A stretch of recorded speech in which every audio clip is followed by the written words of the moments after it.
요즘 한 달에 수십, 수백만 원씩 하는 기적의 다이어트제 정말 많이들 맞으시죠? 주사 한 방이면 식욕이 뚝 떨어지고 살이 쭉쭉 빠진다고 하니 솔깃할 수밖에 없습니다. 저라도 예전의 몸무게로 돌아가 있다면 당장이라도 병원으로 처방받으러 달려갈 겁니다.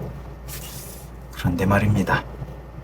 정작 이 비싼 약을 5, 6개월씩이나 사용하고 나서도 약을 끊은 지 불과 1, 2개월 만에 원래 체중으로 돌아오거나 오히려 살이 더 찌는 분들이 주변에 너무나도 많습니다. 간단하게 네이버에 유고비 요요 또는 마운자로 요요 등으로 검색만 해봐도 수많은 요요 후기들과 더불어 비싸게 치료받고도 다시 요요가 올 것에 대한 우려를 표하는 글들 또한 많이 올라온 걸 볼 수 있죠. 결국 예나 지금이나 중요한 건 다이어트 관련 약이나 보조제의 획기적인 효과만이 다이어트의 전부가 아니라는 거죠. 이처럼 다이어트의 방식은 해마다 진화하지만 내 다이어트의 의지는 퇴화되는 이유는 뭘까요? 일상에서 가장 흔히 보이는 질환 중 하나인 감기부터 요즘 러닝 열풍으로 많이들 아파하시는 무릎, 발목 통증, 심지어 한국인들에게 너무 친숙하지만 너무 멀어지고 싶은 암 등의 질환들도 한번 완치가 되고도 다시 재발할 우려가 있기 때문에 계속 조심하고 관리를 하는데 왜 다이어트는 한 번에 끝낸다고 생각을 하게 될까요? 최근 많이들 들어보셨을 문장이 바로 비만은 질환이다 입니다. 그렇기에 비만 치료제라고 불리는 약들이 시중에 나오고 처방되어 많은 분들이 그를 통해 살을 빼는 효과도 보고 있고요. 네, 비만도 질환입니다.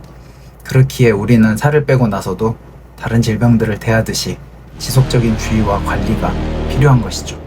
하지만 많은 이들이 기적의 다이어트제는 바라면서 살이 다시 찌는 것을 그저 요요 또는 비수기 등의 표현으로 가볍게 여기고 당연하게 여기고 다이어트를 그저 연례 행사, 새해 목표 정도로 치부하고 맙니다. 당장 우리가 발목이나 무릎이 치료 후 다시 아프면 그저 방치하나요? 암이 재발하면 그저 내버려 두나요? 아닙니다. 당장에 병원을 다시 찾아가거나 하다못해 불편한 부위를 조심하면서 운동 치료를 하거나 하는 갖은 노력을 하게 되죠. 그런데 왜 다이어트는 치료제를 처방받아서까지 성공하고 싶어 하면서 그 주사만 맞으면 다 해결될 것처럼 치료 후 살이 빠지면 그 다음에는 그냥 방치해버릴까요? 약 50kg를 뺀 후 20년 동안 단 한 번의 큰 요요 없이 일정한 체중을 유지해온 저희 입장에서 보면 그 이유는 너무나 명확합니다. 약의 힘을 빌려 비교적 쉽게 살을 뺐지만 살을 빼기 전부터 뺀 후까지도 줄곧 고칠 생각을 하지 않고 평생 쌓아왔던 그 무시무시한 평소 습관들이 약 기운이 떨어지자마자 다시금 폭주하고 그제서야 습관을 바로잡으려 하면 어디부터 손을 대야 할지 혼란스러워지다가 미처 대응하기도 전에 요요 현상이 걷잡을 수 없어지기 때문이죠. 오늘은 비싼 돈을 쓰고도 결국 다시 살이 찌고 마는 사람들의 치명적인 특징 3가지와 함께 다이어트제를 쓰고도 한여름밤의 꿈처럼 일시적인 효과만 누리게 될까봐 걱정이 앞서는 분들을 위한 간단하지만 지속 가능한 대책을 알려드리려 합니다. 첫 번째 특징, 먹는 양만 줄이고 음식의 종류는 절대 바꾸지 않는 분들입니다. 다이어트제를 맞으면 뇌에서 포만감을 느끼게 해 억지로 식욕을 눌러줍니다. 그래서 평소 먹던 떡볶이, 치킨, 탄산음료 등을 먹으면서도 배가 불러 반도 못 먹고 상을 치우면서 이렇게 살이 빠지겠다 하고 착각하게 되죠. 하지만 이건 내 몸의 호르몬을 근본적으로 바꾼 게 아니라 잠시 뇌를 속인 것 뿐입니다. 약을 끊는 순간 억눌렀던 가짜 식욕과 당 중독이 몇 배로 강하게 밀려오면서 걷잡을 수 없는 폭식으로 이어지게 됩니다. 그렇게 이전에 치료를 받을 당시 양만 절반 이하로 줄여놨을 뿐 메뉴는 그대로인 마라탕, 닭강정, 피자 등을 다시 치료받기 이전 수준 또는 그 이상으로 찾고 또 먹게 됩니다. 두 번째 특징, 체중계 숫자 떨어지는 것에만 집착해서 근육이 녹아내리는 걸 방치하는 분들입니다. 식욕 억제 효과로 굶다시피 살을 빼면 지방도 빠지지만 내 몸의 귀중한 근육도 같이 빠집니다. 근육이 사라지면 내가 숨만 쉬고 일상생활만 해도 소모되는 칼로리, 즉 기초대사량이 바닥을 치게 됩니다. 예전에는 밥 한 공기를 먹어도 유지되던 몸이 이제는 밥 반 공기만 먹어도 살이 찌는 살찌기 쉬운 체질로 완벽하게 변해버리는 겁니다. 거기에 추가로 몸에 에너지가 떨어지니 뭘 하고 싶은 의욕도 떨어져서 자칫 몸은 가벼워져도 마음은 무거워져 아무것도 하기 싫은 무기력한 일상의 연속이 될 수 있습니다. 이 무기력을 이겨내기 위해선 몸이 무거웠을 때보다도 몇 배 이상의 의지력이 있어야 하는 상황이 와버리는 거죠. 마지막 세 번째, 사실 이게 가장 중요한데요. 식후 골든타임의 중요성을 전혀 모르는 분들입니다. 밥을 먹고 나면 혈당이 급격하게 오르면서 지방을 축적하는 인슐린이 쏟아져 나옵니다. 약을 맞을 때는 덜 먹으니 이게 티가 안 나지만 약을 끊고 식사량이 다시 늘었을 때 몸이 더 예민해지고 더 피곤해져서 식후에 바로 눕거나 찬 것을 들이키면 소화 기능은 떨어지고 혈당은 널뛰기를 합니다. 평생 약을 맞을 게 아니라면 내 몸 스스로 혈당과 소화를 컨트롤하는 힘을 길러야 합니다. 식후 딱 10분만 가볍게 산책하고 소화 효소를 깨우기 위해 찬물 대신 미지근한 물을 마시는 아주 사소한 습관 하나가 비싼 약보다 강력한 방패가 되어줍니다. 이 소소해 보이는 습관들이 내게 의지를 주고 설사 나 혼자의 힘으로 해내기 힘들어서 치료약의 힘을 빌렸다고 하더라도 그 치료 이후의 내 삶을 이끌어주고 유지시켜주는 힘이 되는 것이죠. 처음부터 의지를 불사르며 하루에 1시간 이상 운동하겠다는 등의 계획을 세워버리면 몸이 무거울 때는 무거워서 이어가기 힘들고 치료제를 중단한 후에는 몸은 가볍지만 의욕이 가라앉아서 움직이기 싫어지겠죠? 저 역시 20년째 운동을 하고 있지만 처음부터 다시 하라면 절대 못할 것 같습니다. 하지만 일상의 작은 습관은 다릅니다. 밥 먹고 미지근한 물 마시기, 딱 10분 걷기, 이런 것들은 살 빼기 전으로 돌아가도 누구나 쉽게 시작할 수 있습니다.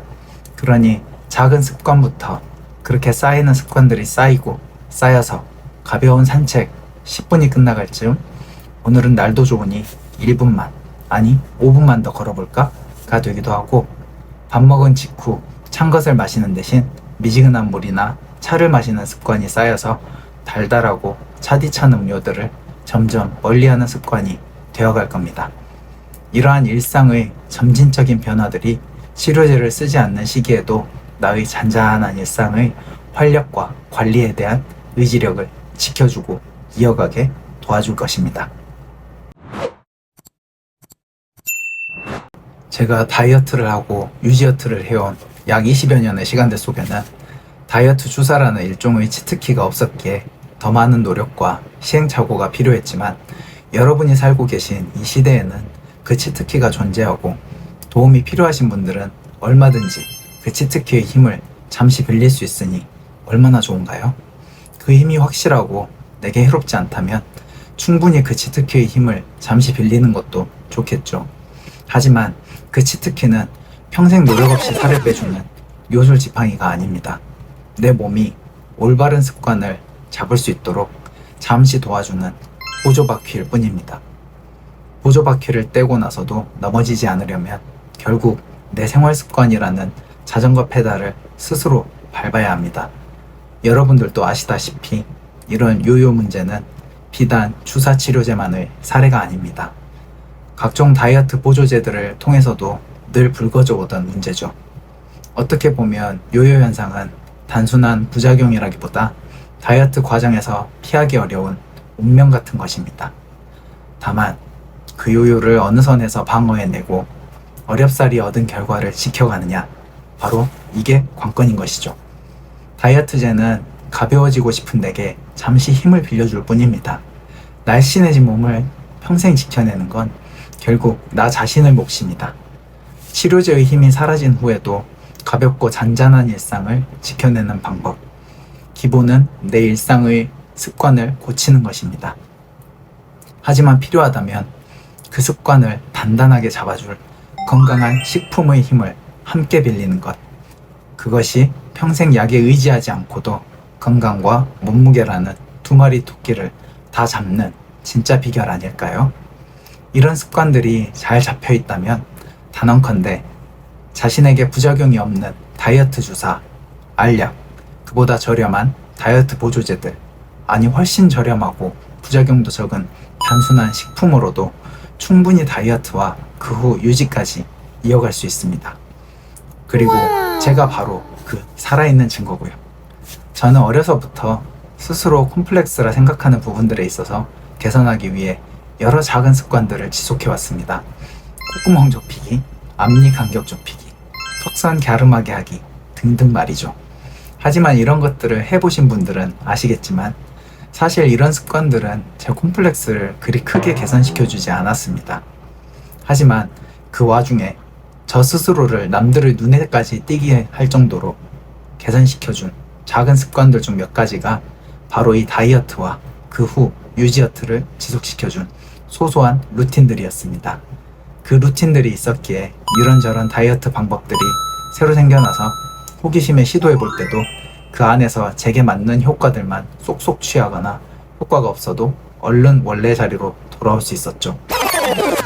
다이어트 할 때 러닝머신 사용해보신 분들은 아시겠지만 내가 감당할 수 없는 속도와 강도는 나를 레일에서 넘어지게 하거나 자세가 흐트러지게 해서 다치게 만들고 그러한 부상이 결국 내 의지를 꺾이게 합니다. 때로는 러닝머신은 다 뛰었지만 너무 힘들어서 그 다음엔 다시 하기가 싫어질 때도 생기죠. 다이어트제는 곧 러닝머신이고 다이어트제가 나를 끌고 가는 속도와 강도를 따라가지 못해 내 다이어트 의지가 꺾이지 않으려면 나는 손잡이를 잡거나 내가 따라갈 수 있는 속도와 강도로 조절하면서 레일 위를 걷거나 천천히 뛰어야 합니다. 그걸 돕는 게 바로 일상의 소소하지만 꾸준한 습관과 루틴이고요. 그 루틴은 내 평소 움직임이 될 수도 또는 내가 곁들이는 식품이 될 수도 있습니다. 이것들이 적절히 어우러져야 나는 이 다이어트제라는 러닝머신을 내 다이어트를 위해 적절하게 이용할 수 있습니다. 오늘 말씀드린 세 가지 특징 중 나에게 해당되는 것은 없는지 꼭 점검해 보세요. 제가 20년 동안 요요 없이 체중을 방어하며 식욕이 요동치거나 대사가 떨어질 때마다 꺼내드는 저만의 천연방패가 하나 있습니다. 다음 영상에서는 비싼 약 없이도 폭발하는 식욕을 잠재우고 소화를 돕는 20년차 유지어터만의 숨겨진 치트키를 공개하겠습니다. 오늘 영상이 도움이 되셨다면 구독과 좋아요, 알림 설정 부탁드리며 건강한 습관으로 매일매일 더 가볍고 잔잔한 일상을 보내시길 응원합니다.